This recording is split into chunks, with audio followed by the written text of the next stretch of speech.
ज्या निवडणुकीची राज्यातली प्रमुख शहरं अतिशय आतुरतेने गेले अनेक वर्ष वाट पाहत होती, ती महापालिकेची निवडणूक अखेर जाहीर झालेली आहे। राज्यातल्या 29 महापालिकांसाठी 15 जानेवारीला मतदान होणार आहे, 16 जानेवारीला मतमोजणी होणार आहे आणि ही सगळी प्रक्रिया म्हणजे अर्ज दाखल करण्यापासून सुरू होणारी ही प्रक्रिया ही 23 डिसेंबर पासून सुरू होईल। आज निवडणूक आयोगाची पत्रकार परिषद झाली आणि एका अर्थी निवडणुकीचं बिगुल वाजलेलं आहे। सगळे पक्ष आणि त्यांच्या युती ह्या आता तयारीला लागलेल्या असतील। कुठे कशा पद्धतीने वजन जोखलं जाणार, राजकीय युती कुठे शक्य आहे, कुठे एकी होणार, कुठे बेकी होणार, ही सगळी गणितं आता स्थानिक राजकारण ज्या दिशेने जात आहे त्यावर ठरणार आहेत आणि याचंच अधिक विश्लेषण आपण करणार आहोत आपल्या आजच्या चर्चेमध्ये।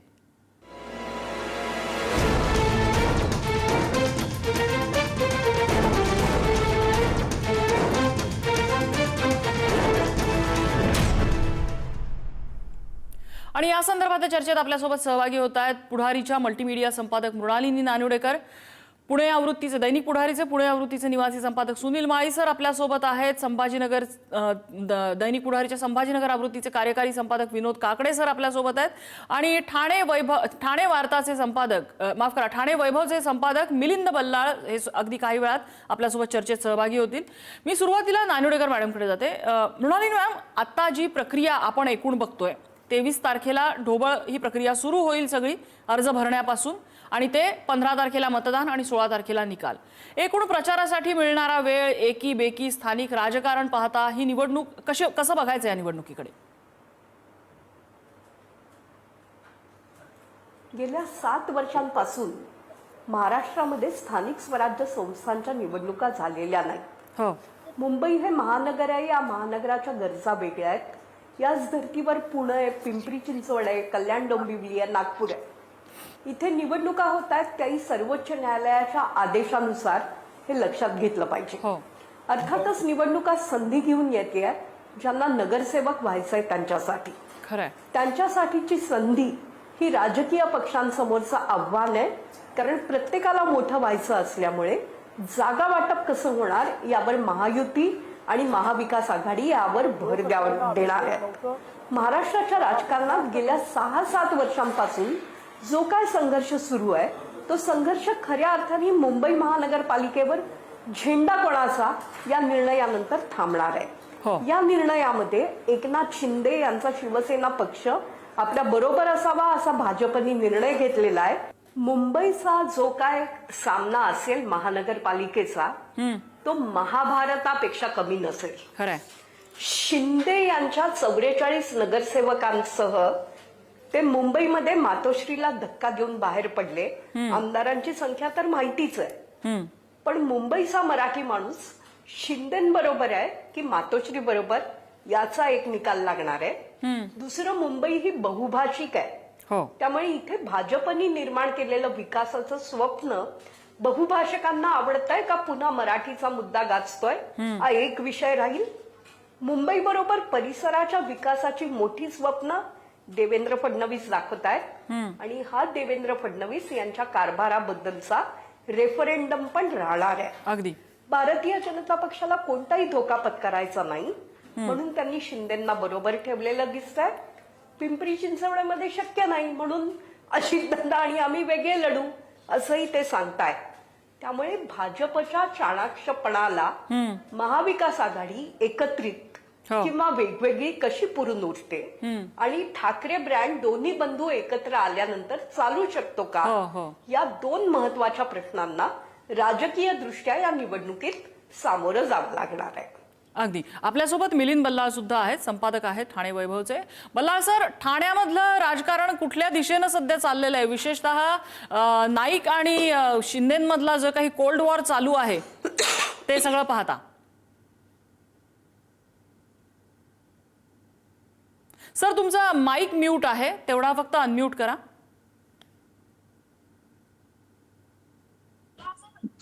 आता येतोय आवाज, बोला। ऐकू येत आहे? हो, बोला। नाही, हा विषय असा आहे की जरी नेत्यांनी ठरवलं असलं महायुती करायचं तरी स्थानिक पातळीवर ते कितपत पाझरेल हा विषय ह्याच्याबद्दल मी खूप साशंक आहे। कारण की बऱ्याच प्रलंबाने ही निवडणूक होते, त्याच्यामुळे ऍस्पिरेशन्स लोकांच्या खूप वाढलेल्या आहेत त्यामुळे नेत्यांचं ऐकायचं जरी ठरवलं तरी देखील मग आपल्या करिअरचं काय होणार पुढे ही चिंता जी आहे ही डेफिनेटली राहणार आहे. आणि त्याच्यामुळे महायुती कागदावर राहील असं मला वाटतं. ती खालपर्यंत येणार नाही. ती वेगवेगळ्या पद्धतीने छुप्या पद्धतीने अपक्ष म्हणून येतील, काही बंडखोर येतील, काही ठिकाणी अधिकृतपणे सपोर्ट दिला जाईल, काय अनधिकृतपणे सपोर्ट दिला जाईल. आणि राजकारण जे आहे किंवा हा जो त्यांच्यामधला जो तिढा आहे हा कायम राहील असं वाटतं. तुम्ही जो मुद्दा उपस्थित केलात की गणेश नाईक इकडे नवी मुंबईत किंवा डोंबिवली कल्याणमध्ये रवींद्र चव्हाण वगैरे गेले काही दिवसांपासून आपण जो एक कोल्ड वॉर बघतो आहे तर तो संपूर्णपणे काही शमेल असं मला वाटत नाही. कारण की प्रत्येकाला असं वाटतं की मी नगरसेवक होऊन पुढे जायचंय मला. आणि आता जर मी नगरसेवक म्हणजे ही संधी गेली तर 5 वर्ष म्हणजे माझ्याकडे आज असे अनेक नगरसेवक इच्छुक उमेदवार किंवा नगरसेवक आहेत ज्यांचं वय साधारणपणे 50-55च्या घरात आहे. तर त्यांच्यासमोर यक्ष प्रश्न असा आहे की 5 वर्ष आम्ही थांबायचं म्हणजे आम्ही 60 ओलांडणार. त्याच्यामुळे आम्ही काय आता थांबायला तयार नाही. नेत्यांची युती वगैरेची गोष्ट आहे ती बरोबर आहे, परंतु आमचं काय. त्याच्यामुळे हा एक खूप महत्वाचा प्रश्न कायम इथे राहणार आहे. सर्वात महत्वाचा प्रश्न जसं मुंबईचा आता मोनालताई म्हणाल्या की बहुभाषिक झालेला आहे. ठाणं सुद्धा कॉस्मोपॉलिटन झालेलं आहे. म्हणजे आनंदीयांचा जो काळ होता किंवा शिवसेनेचा बालेकिल्ला ठाणे हे जे समीकरण होतं तर या समीकरणाला कुठेतरी एक डेफिनेटली आपण एकदम त्याला थेट तडा गेला असं मी म्हणणार नाही, परंतु डायल्यूट व्हायला लागलंय ते समीकरण. हा ते खूप डायल्यूट झालेलं आहे. आणि त्या डायल्यूट समीकरणामध्ये एकनाथ शिंदे यांना ती जी काही वोट बँक आहे शिवसेनेची ती टिकवायची आहे. त्यात ठाकरे बंधूंचं एकत्र येणं हा सुद्धा एक मोठा चॅलेंज असणार आहे. त्याच्यामुळे हे सगळे चॅलेंजेस आणि सर्वात महत्वाचं म्हणजे की उपमुख्यमंत्री आहेत एकनाथ शिंदे. ठाणं हे त्यांचं होम पिच आहे. ठाणं जेव्हा मी म्हणतो तेव्हा नवी मुंबई आणि कल्याण डोंबिवली सुद्धा आलं. आणि ह्या सर्व होम पिच वरच त्यांचा परफॉर्मन्स जे आहे त्याच्यावर फायनली त्यांचे स्टेक्स जे आहेत स्टेट मधले ते अवलंबून असणार आहेत. ह्या स्टेक्सना कुठेही धक्का बसला तर त्यांची बार्गेनिंग पॉवर कमी होणार आहे. त्यामुळे त्यांच्यासाठी अतिशय प्रतिष्ठेची निवडणूक आहे. अगदी. आणि अशा प्रतिष्ठेच्या निवडणुकीत ह्या सगळ्या ह्याच्यात आपल्याला महायुतीचा एक विषय आहे, बंडखोरीचा एक प्रमाण आहे आणि इतर काही विषय किंबहुना ठाण्याच्या संदर्भात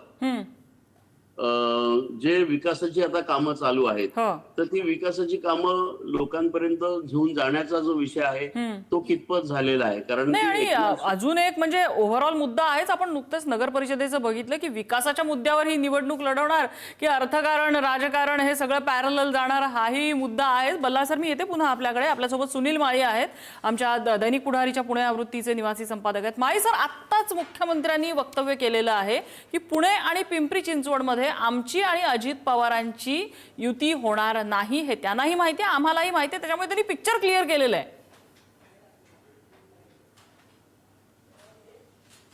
सर, तुमचं ऑडिओ म्यूट आहे, तेवढा फक्त अनम्यूट करा. यस, येतोय आवाज आता? हो, आता आवाज येतोय, बोला. मुख्यमंत्र्यांनी आज औपचारिक घोषणा केलेली असली तरी त्या दोन्ही पक्षांची युती होणार नाही हे अगदी स्पष्ट होतं. याचं कारण काय आहे? याचं कारण 2017च्या निवडणुकीमध्ये भारतीय जनता पक्षानं पहिल्यांदाच स्वबळावर पुणे महापालिकेत सत्तेवर आली. आता ही सत्तेवर आल्यानंतर राष्ट्रवादी काँग्रेस हा 2019ला स्थापन झाला, 99ला स्थापन झाला. त्यानंतरच्या प्रत्येक निवडणुकीत राष्ट्रवादी काँग्रेसनं पुण्यामध्ये त्यांची ताकद दाखवून दिलेली आहे.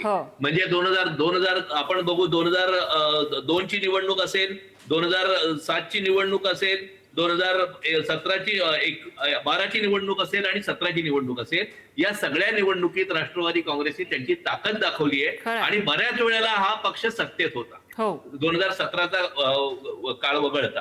त्यामुळं पुण्यात राष्ट्रवादी काँग्रेसची मोठी ताकद आहे. भारतीय जनता पक्ष 2017ला प्रथमच स्वबळावर मोठ्या प्रमाणावर चौपट जागा घेऊन आला. 99 जागा त्या पक्षाने जिंकल्या 2017ला. त्या पक्षाला राष्ट्रवादी काँग्रेस सारखा आपला राज्य पातळीवरचा आघाडीतला युतीतला पक्ष जर त्यांनी जर युतीत घेतला किंवा निवडणुकीत घेतला तर त्यांना पुरेशा जागा मिळणार नाहीत आणि तर त्यांना त्यांच्या कार्यकर्त्यांसाठी पुरेशा जागा मिळणार नाहीत. त्यामुळे ही आघाडी होणार, युती होणारच नव्हती. ती स्वाभाविकच आहे. फक्त एकनाथ शिंदे आणि भारतीय जनता पक्ष यांची युती पुण्यात शक्य आहे, कारण एकनाथ शिंदेचं त्या अर्थाने नगरसेवकांचं पुण्यात सध्या बळ नाही. त्यामुळं त्यांना ज्या काही जागा मिळतील ते जागा मागतील, पण त्या दोन्ही पक्षांची आघाडी होऊ शकते. राष्ट्रवादी काँग्रेस, अजित पवार आणि शरद पवार या दोन्ही पक्षामध्ये अजित पवारांच्या पक्षाला जास्त इथं चांगला संघर्ष ते करू शकतील पुण्यामध्ये, अशी शक्यता आहे. त्यामुळे या दोन्ही पक्षांमध्ये लढत होईल अशी परिस्थिती आहे. ठीक आहे. माझ्याकडे अगदी शेवटची 3 मिनिटं उरलेली आहेत. मी प्रत्येकाकडे 1-1 मिनिट घेऊन येते. मृणालिनी मॅम, मुंबईचा विचार करायचा झाला तर 4 मोठे मुद्दे ज्याच्यावरती ही निवडणूक लढवली जाईल, ज्याचा परिणामही होऊ शकतो या निवडणुकीवरती. एक तर भावनिक मुद्दा जो मुंबईच्या राजकारणात नेहमीच उचल खातो, मुंबई कोणाची. दुसरा मुद्दा व्हेज नॉनव्हेज जैन विरुद्ध हिंदू. तिसरा मुद्दा अर्थातच हिंदू मुस्लिम ध्रुवीकरण. आणि चौथा मुद्दा ठाकरे ब्रँड. अर्थात हे भावनिक मुद्दे बोलतानाच खरे महत्वाचे मुद्दे मुंबईकरांसाठी रोजगार, मुंबईकरांसाठी उत्तम वाहतुकीची साधनं आणि मुंबईकर जे सर्वाधिक जीडीपी देतात त्यांच्या आयुष्याची, त्यांच्या उत्तम जगण्याची हमी. भाजप हे मुद्दे हाताशी धरेल असं मला आज वाटतं. त्यावर जनता कशी रिॲक्ट होते यावर या निवडणुकीचं भवितव्य अवलंबून असेल. बरं, बल्लाळ सर, ठाणे, नवी मुंबई, डोंबिवली कुठले महत्वाचे मुद्दे? ठाण्यामध्ये किंवा ह्यातली शहरांमध्ये, तिन्ही महानगरांमध्ये मोठमोठे प्रकल्प सुरू आहेत स्मार्ट सिटीच्या संदर्भात. परंतु ज्या दैनंदिन गरजांच्या विषय आहेत, म्हणजे पिण्याचं पाणी असेल, रोजच्या कचऱ्याचा जो निचरा आहे किंवा डम्पिंग ग्राउंडचा प्रश्न आहे, सार्वजनिक वाहतूक आहे, हे फार महत्वाचे मुद्दे राहणार आहेत. ह्या 3 मुद्द्यांवर निवडणुकीला म्हणजे जे लोक चांगलं काही काम करून दाखवू शकतील किंवा योजना आणतील मतदारांसमोर, ते डेफिनेटली त्यांना चान्सेस जास्ती बेटर आहेत. परंतु इन्फ्रास्ट्रक्चरचे मोठे प्रोजेक्ट एकीकडे करणं, हे मेट्रो सारखा एक मोठा प्रोजेक्ट आहे, परंतु शेवटी लास्ट माइल कनेक्टिव्हिटीसाठी बसेस किती आपण देतोय किंवा आपल्या वाहतूक कोंडीसारखा एक मोठा प्रश्न आहे. तर हे सगळे प्रश्न जे आहेत, हा जो राजकीय पक्ष सोडवेल किंवा त्याच्यावर मतदार त्यांचं, मला असं वाटतं की मत ठरवतील. ठाकरे ब्रँड काही फार परिणाम करेल इथे असं वाटत नाही, विशेषतः कल्याण, डोंबिवली आणि ठाण्यात? डेफिनेटली ठरेल, कारण की ठाणं तुम्ही जर पाहिलं असेल की ठाण्यातला शिवसैनिक हा प्रचंड इमोशनल आहे. अजूनही आनंद दिघ्यांचा तो स्ट्रॉंग फॉलोअर आहे, बाळासाहेब ठाकरेंचा फॉलोअर आहे. आणि एकनाथ शिंदेचं सुद्धा आनंद दिघ्यांच्या जाण्यानंतरचं जे काही काम होतं, त्यांची पॉप्युलॅरिटी, त्याच्यामुळे त्याचा मुंबईत जेवढा फटका बसेल ठाकरे ब्रँडचा, तेवढा ठाण्यात बसण्याची शक्यता सध्या तरी मला दिसत नाही. ठीक आहे. माळी सर, शेवटचं मिनिट. पुणे, पिंपरी चिंचवड महत्वाचे मुद्दे ज्याच्यावर ही निवडणुकीचा कौल फिरू शकतो. ठाण्याचा आणि पुण्याचा पहिला मुद्दा समान आहे, सार्वजनिक वाहतूक व्यवस्था. मेट्रोचं जाळं करण्याची घोषणा आहे आणि मेट्रोचं पूर्ण जाळं व्हायला खूप वेळ लागणार आहे. मेट्रोचं जाळं झाल्यानंतर सुद्धा लास्ट माइल कनेक्टिव्हिटी, आता जे बघा सर म्हटले तसंच पुण्यात आहे. बसची सेवा, बस सेवा मजबूत करणं आवश्यक आहे. म्हणजे आपण फार वेळ नाही आता, पण लंडनमध्ये सुद्धा बघतो की लंडनमध्ये 450 किलोमीटरचं ट्यूब रेल्वे असताना सुद्धा तिथं 45% बस वाहतूक आहे. तशी बस वाहतूक, लास्ट माइल कनेक्टिव्हिटी पुण्यामध्ये अतिशय खराब आहे, ती पहिले केली पाहिजे. दुसरा मुद्दा गावांचा.